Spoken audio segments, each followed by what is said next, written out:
Emma Collins, a 24-year-old waitress with dreams bigger than her tips jar, worked at the Silver Spoon, one of London's most exclusive restaurants. Her warm smile and genuine attention had made her a favorite among regular customers. Despite long hours and constant exhaustion, Emma always delivered exceptional service, driven by her dream of someday attending culinary school and opening her own café. But one rainy Tuesday afternoon, when Emma noticed a young man sitting alone at a corner table, visibly unwell, her simple act of kindness would change her life forever. What she didn't know was that beneath the casual hoodie and low-pulled cap sat Bukayo Saka, Arsenal football star and England international. And what happened next would leave everyone speechless. The Silver Spoon buzzed with its usual elegant energy that Tuesday. Crystal glasses clinked against fine china, and hushed conversations filled the warm, wood-paneled dining room. Emma moved efficiently between tables, balancing plates with practiced precision, while keeping a mental note of every customer's preferences and needs. It had been a particularly challenging day. The head chef was in a foul mood. 2 servers had called in sick, and Emma was covering twice her normal section. Still, she maintained her signature smile, the one that reached her eyes and made customers feel genuinely welcomed. As afternoon rain pelted against the tall windows, Emma noticed the young man who had just been seated in her section. There was something immediately different about him. Though his face was partially obscured by the brim of his cap, she could see he was pale and seemed uncomfortable. She approached his table with her usual warmth. "Good afternoon. Welcome to the Silver Spoon. Can I offer you something to drink while you look over our menu?" she asked, setting down a glass of water. The young man looked up briefly, dark eyes meeting hers for just a moment before returning to stare at the table. "Just water for now, thanks," he replied, his voice strained. He shifted in his seat, wincing slightly. Emma noticed immediately. "Are you all right, sir? You seem unwell." The young man hesitated. "Just a bit of a headache. Been a rough day." In any other high-end restaurant, that would have been the end of the interaction. The professional barrier between server and customer would remain intact. But Emma wasn't just any server. Behind her professional demeanor was a young woman who had spent years caring for her chronically ill mother before she passed. She recognized pain when she saw it.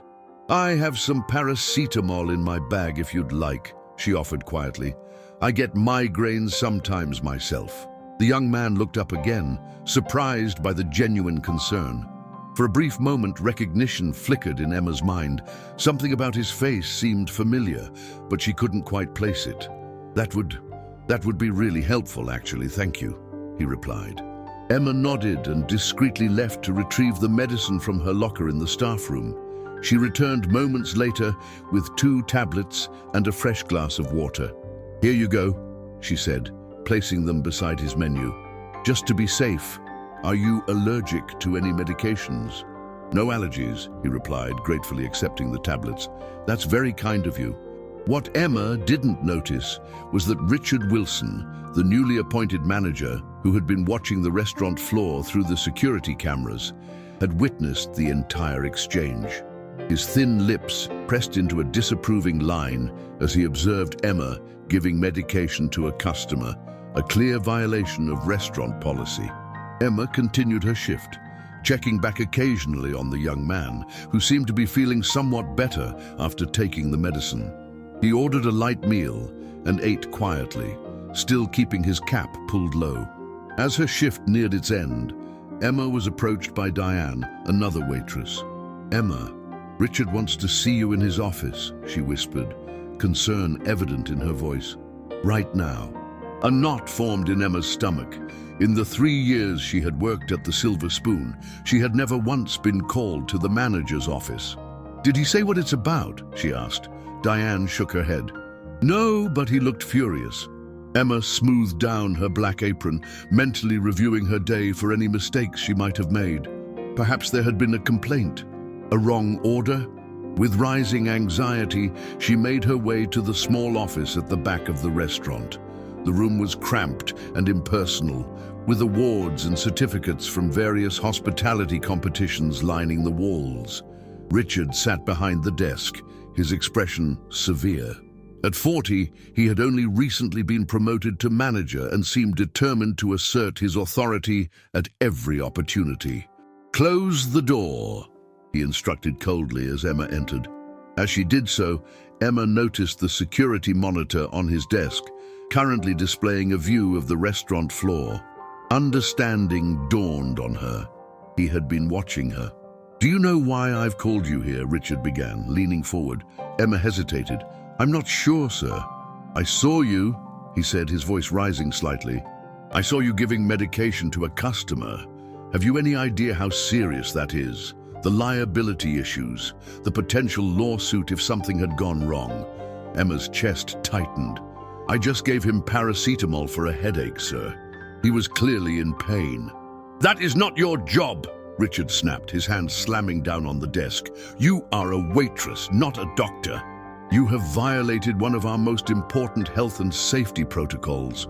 "I asked if he had any allergies first," Emma defended herself, though her voice remained respectful. "It was just a simple act of kindness." "Kindness," Richard scoffed. "What if he had an adverse reaction? What if he was on other medications that interacted badly? Did you think about that? Did you consider the reputation of this restaurant?" Before Emma could respond, Richard pulled out a form from his desk drawer. The heading was unmistakable: termination of employment. Emma's blood ran cold. "You're firing me over paracetamol? This is a high-end establishment, Ms. Collins. We have standards and protocols for a reason. Your behavior was reckless and unprofessional." Richard's tone was final as he slid the form toward her. "Clear out your locker and return your uniform. Your final pay will be processed by the end of the week." Emma stood there, stunned. 3 years of impeccable service, of working double shifts, of putting up with demanding customers, all erased because she offered pain relief to someone who was suffering. "Please, Mr. Wilson," she said, her voice wavering slightly. "This job is everything to me. I'm saving for culinary school. I've never had a single complaint." Richard remained unmoved. "You should have thought of that before breaking protocol. This decision is final. If you're enjoying this story, please take a moment to like and subscribe to our channel.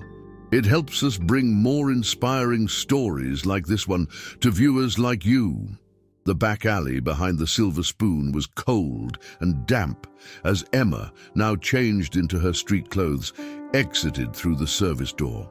She clutched her bag tightly, still in shock at how quickly her life had unraveled. Inside the bag was a small envelope containing the termination papers, feeling heavier than its actual weight. Tears threatened to spill, but Emma held them back. She wouldn't give Richard the satisfaction of breaking down on restaurant property. Instead, she lifted her chin and began walking toward the bus stop, mind racing with immediate concerns. Rent due in 10 days, bills piling up, and her culinary school savings that would now have to be used for survival. As she rounded the corner of the building, a voice called out, "Excuse me, wait, please." Emma turned to find the young man she had helped earlier jogging toward her, no longer wearing his cap. In the fading evening light, she finally recognized him. Bukayo Saka, Arsenal's star winger and England international. Her eyes widened in recognition. "You're Bukayo Saka," she said, momentarily forgetting her troubles. He smiled, slightly embarrassed. "Yes, and you're the kind waitress who helped me earlier. I wanted to thank you properly, but when I asked for you inside, another server told me you'd left for the day." He paused, studying her face. "Are you all right? You seem upset." Emma swallowed hard. "I'm fine," she lied, "and you don't need to thank me. Anyone would have done the same." Saka shook his head. "That's not true. I've been in many restaurants where people only see the footballer, not the person. You didn't even recognize me, but you still noticed I was in pain, and you helped." He hesitated. "The other waitress seemed uncomfortable when I asked about you. Did something happen?" Emma looked away, not wanting a famous footballer to see her at her lowest moment. But something about his genuine concern broke through her defenses. "I was fired," she admitted quietly, "for giving you those tablets. Apparently, it violated restaurant policy." Saka's expression changed from concern to disbelief. "They fired you? Because you helped me with a headache?" Emma nodded, a bitter smile crossing her lips. 3 years of service ended over 2 paracetamol tablets. "Whom? That's ridiculous," Saka said, his voice rising with indignation. "It's completely unfair. Where's the manager? I'm going to speak to them right now." Emma placed a gentle hand on his arm. "Please don't. It's his decision, and causing a scene won't change anything. I'll be fine. I'll find another job." Saka fell silent for a moment, then asked, "Can I at least give you a lift somewhere?" "It's the least I can do." Emma hesitated. Under normal circumstances, she would have politely declined, but the thought of facing the crowded bus while fighting back tears was too much. "That would be nice. Thank you." They walked together to the parking garage where a sleek, understated black Range Rover waited. As they drove through London's rain-slicked streets, Emma found herself opening up about her dreams of culinary school, her late mother who had taught her to cook, and her plans to someday open a cafe serving comfort food inspired by her family's recipes. Saka listened intently, occasionally asking thoughtful questions. When they reached Emma's small flat in Islington, he pulled up to the curb, but didn't immediately unlock the doors. "I have an idea," he said suddenly, "but I need your permission first." Emma looked at him questioningly. "The club? Arsenal? We're revamping our training ground facilities, including the players' dining area. The current catering company's contract is ending, and we're looking for new talent." He paused, seeming to choose his words carefully. "Would you be open to a tryout, so to speak? A chance to show what you can do in the kitchen?" Emma stared at him, certain she had misheard. "A tryout for Arsenal's catering?" Saka nodded. "It wouldn't be handed to you. You'd need to impress our nutrition team with your cooking and understanding of athletic dietary needs. But I could get you an interview." "Why would you do this for me?" Emma asked, bewildered by this turn of events. "You don't even know me." "Because kindness should be rewarded, not punished," Saka replied simply. "And because I believe in giving people a fair chance. That's all this is, a chance. The rest would be up to you." Emma sat in silence, processing his offer. This could be the opportunity of a lifetime, not just a job, but a stepping stone toward her dreams. "Yes," she said finally, her voice stronger than it had been all evening. "Yes, I'd like that chance." Saka smiled. "Great. Give me your number, and someone from the club will contact you tomorrow to set everything up." As Emma walked up to her flat minutes later, the glow of street lamps reflecting in puddles at her feet, she felt something she hadn't expected to feel after being fired: hope. The next morning, Emma woke to a call from a woman named Sarah Jenkins, Arsenal's head of player services. The interview was scheduled for Thursday, just 2 days away. Emma spent those 48 hours in a whirlwind of preparation, researching athletic nutrition, planning sample menus, and practicing the dishes she would present. When Thursday arrived, Emma stood outside Arsenal's training ground, her heart hammering in her chest. She had borrowed professional chef's clothing from a friend and carried a small cooler with prepared components for her demonstration. The facilities were impressive, state-of-the-art, and pristine. Emma was led through security to a modern test kitchen where 3 people waited: Sarah Jenkins, whom she had spoken to on the phone, Michael Torres, the club's head nutritionist, and Chef Gordon Williams, who oversaw all food operations. "Ms. Collins," Sarah greeted her with a professional smile, "thank you for coming. We understand Bukayo Saka recommended you for this position?" Emma nodded, trying to appear confident despite her nerves. "Yes, though we only met recently. I'm very grateful for the opportunity." "Let's be clear," Chef Williams said, his expression serious. "We take recommendations from players, but ultimately this is about skill, understanding of nutrition, and professionalism. Your connection to Saka, won't matter if you can't deliver what our athletes need.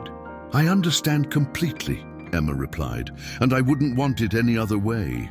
Over the next 2 hours, Emma demonstrated her culinary skills, preparing 3 different dishes designed for varying training needs. A pre-match meal rich in complex carbohydrates, a recovery meal high in protein and anti-inflammatory ingredients, and a light option for weight management. As the panel tasted her food, Emma explained her choices of ingredients, cooking methods, and nutritional benefits. She answered tough questions about adapting menus for different cultural preferences, handling dietary restrictions, and scaling recipes for large groups. By the end of the interview, Emma's chef whites were spattered and her feet ached, but she felt she had given her absolute best. The panel thanked her for her time, promising to be in touch within a week. As Emma waited for the bus home, exhausted but proud of her performance, her phone buzzed with a text message from an unknown number. How did it go? Bukayo. A smile spread across her face as she typed her reply. I think I did well. Thank you again for this chance. His response came quickly. Fingers crossed. Just remember, whatever happens, you deserve to be somewhere that values kindness. 5 days later, Emma's phone rang while she was in the middle of a job interview at a café in Camden, one of 8 interviews she had lined up that week. Excusing herself, she stepped outside to take the call. Hello, Emma Collins speaking. Emma, this is Sarah Jenkins from Arsenal Football Club. The woman's professional tone gave nothing away. I'm calling regarding your interview last week. Emma's heart pounded as she braced herself for rejection. Yes, of course. The panel was quite impressed with your presentation, Sarah continued. Chef Williams particularly noted your attention to detail and flavor balance while maintaining nutritional integrity. Emma held her breath, waiting for the but that often preceded rejection. We'd like to offer you a position, Sarah said, not as part of the general catering team, but as a personal chef consultant for our younger players, those transitioning from academy to first team. Many of them live alone for the first time and struggle with nutrition and meal preparation. We believe your approachable style and understanding of both comfort food and athletic nutrition could be valuable. Emma nearly dropped her phone. Thank you. Yes, I'd be very interested. The position includes a competitive salary, benefits, and, this might interest you, a scholarship for part-time culinary training at Westminster Kingsway College to further develop your professional qualifications. Tears welled in Emma's eyes. Westminster Kingsway was one of London's most prestigious culinary schools, the very one she had been saving for all these years. This sounds almost too good to be true, Emma said carefully. May I ask, was this Bukayo's idea? The scholarship, I mean. Sarah's tone warmed slightly. Bukayo made the initial recommendation for your interview, but the position and scholarship were the panel's decision based on your performance and potential. Though I will say, she added, when Bukayo learned you were saving for culinary school, he did mention it might be something to consider as part of the package. After discussing the details and accepting the position, Emma ended the call in a daze. She would start in 2 weeks, with her culinary courses beginning the following month. Everything had changed in less than 10 days, from being fired over an act of kindness to landing her dream opportunity. That evening, Emma received another text from Bukayo. Heard the good news? Congratulations? You earned it? Emma replied, Thank you doesn't seem enough. I don't know how to repay you for this chance. His response was simple. Just keep being kind. That's payment enough. 2 months later, Emma had settled into her new role at Arsenal's training ground. She worked primarily with younger players, teaching them about nutrition and how to prepare simple, healthy meals. She had already completed her first term at culinary school, thriving in the professional environment. One afternoon, while preparing demonstration meals in the training ground kitchen, she looked up to find Bukayo Saka leaning against the doorframe, watching her work. "Something smells amazing," he said with a smile. Emma grinned back. "Caribbean chicken with sweet potato and black bean stew. It's for the nutrition workshop with the under-18s this afternoon."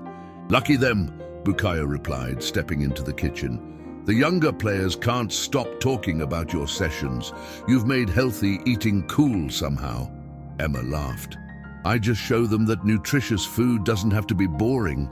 She hesitated before adding, "I never properly thanked you, did I? For what you did for me."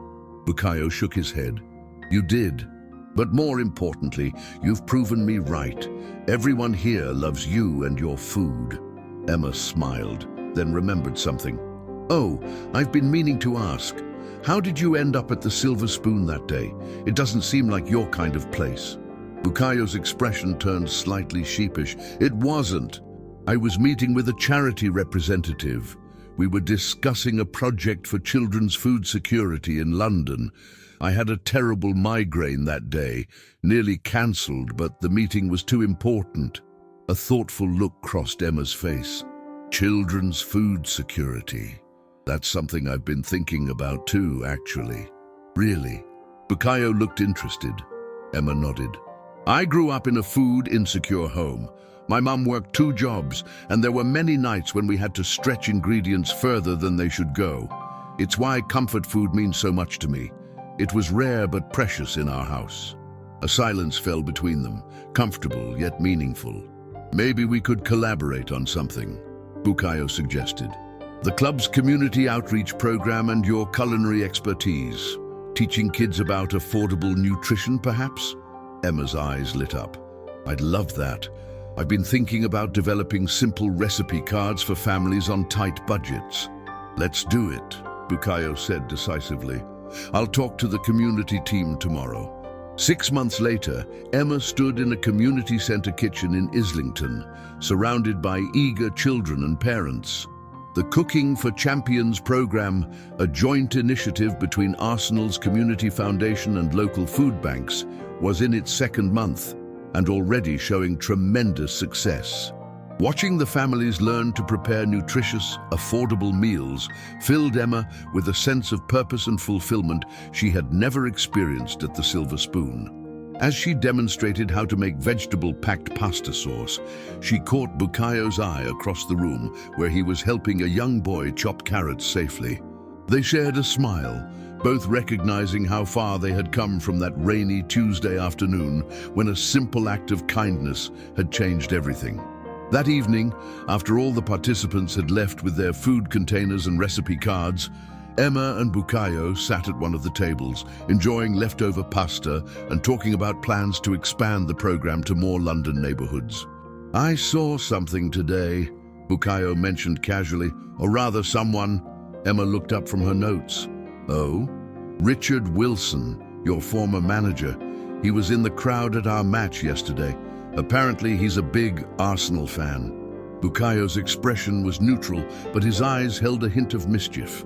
He came to the VIP area afterward, trying to get autographs, telling everyone how he's always supported the team. Emma couldn't help but laugh at the irony. "And did you sign something for him?" "I did," Bukayo said with a grin. "I signed a Cooking for Champions recipe card and told him about our amazing culinary program director who used to work at the Silver Spoon until she was fired for being too kind to a player with a headache." Emma's jaw dropped. "You didn't." "I absolutely did," Bukayo confirmed, his grin widening. His face went through about 5 different expressions in 10 seconds. "I think he finally realized who I was. The guy in the hoodie he never actually saw."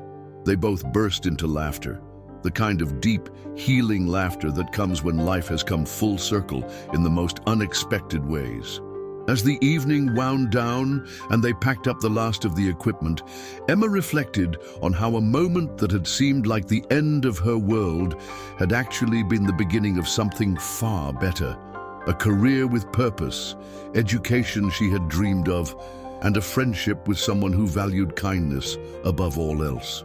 1 year to the day after Emma was fired from the Silver Spoon, she stood in the gleaming kitchen of Arsenal's training ground, putting the finishing touches on a special lunch. The Cooking for Champions program had expanded to 10 locations across London, helping hundreds of families learn about nutrition on a budget. Her culinary school graduation was just 2 months away, and she had already been approached by several prestigious restaurants, though she had no intention of leaving her position at Arsenal. The Silver Spoon, she had heard, was struggling. Several reviews had mentioned declining service quality and a cold atmosphere. Richard Wilson had moved on to another restaurant after less than a year as manager. As Emma arranged the final plates on the service counter, Bukayo entered the dining area with several teammates, all smiling and joking after their morning training session. "Something smells incredible," one player called out. "It's Emma's special," Bukayo replied. "Trust me, you don't want to miss this one." As the players filled their plates, Emma watched with quiet pride. She had come so far from the waitress who once served others to follow her dreams. Now she was living those dreams, larger and more fulfilling than she had ever imagined. Bukayo approached the counter last, grinning at the special dish she had prepared, a healthier version of his favorite Nigerian stew, just the way his mother made it. "You remembered," he said, genuinely touched. "Of course," Emma replied. "It's been exactly 1 year today." Bukayo nodded, understanding the significance of the date. "Best paracetamol I ever took," he joked. They both laughed, knowing that what had begun as a simple act of kindness had rippled outward, touching not just their lives, but countless others through their work together.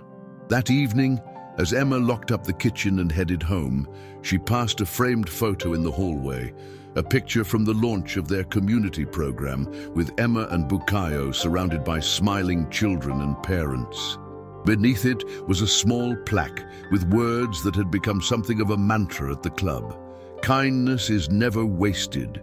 Even the smallest act can change a life." Emma smiled, knowing those words had never been more true. Her act of kindness had cost her a job, but gained her a purpose. Bukayo's act of kindness had given her an opportunity that changed everything. And together, their collaboration was changing lives across London. As she stepped out into the cool evening air, Emma felt a profound sense of gratitude. Sometimes life's greatest setbacks are just detours leading us exactly where we need to be. If this story touched your heart, please take a moment to like and subscribe to our channel.